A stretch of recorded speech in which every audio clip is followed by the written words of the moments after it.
This is a video dedicated for my sister, who I've just converted to toppers. For beginners, this is how to put a topper on. So this is my favourite topper at the moment, as you might have seen in my other videos, and if you follow in my Instagram, this is my fave. Now my hair's grown back. It's not that good quality really. It's not as it was before, and it's quite thin. I'm missing chunks. This just adds volume. Here there are 4 clips, can you see? And they clip in and out.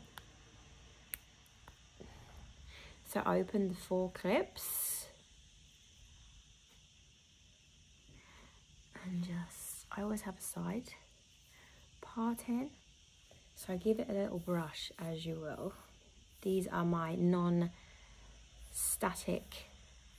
brushes that you can find in my online shop. They are the best. Okay.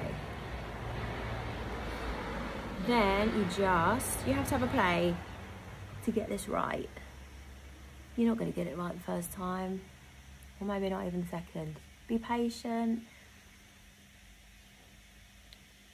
You know, if you're new to this.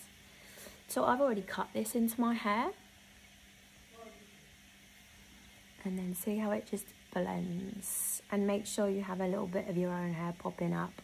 Or with these as well, you can put them right at the top of your head because they've got a nice little bit of lace. So pretty much, there you go. And to unclip them, you just unclip them. See, look, firstly though, shake your head around. It's not going anywhere. And you can like poof it up. How much cuter is that in an instant? In an instant. And the colours. Check out my other videos for all the different colours. I've put them in a line to make it easier. Look how cute that is. And then to unclip, the same again. Careful, because I've ripped my hair out before. In a rage at the end of the day. And there you go. It's the easiest thing once you've got it. Once you've got it under control, you know what I mean? Have a play. It's all about just trial and error. So there you have it. I keep mine on my little robot mannequins. These are in my shop as well.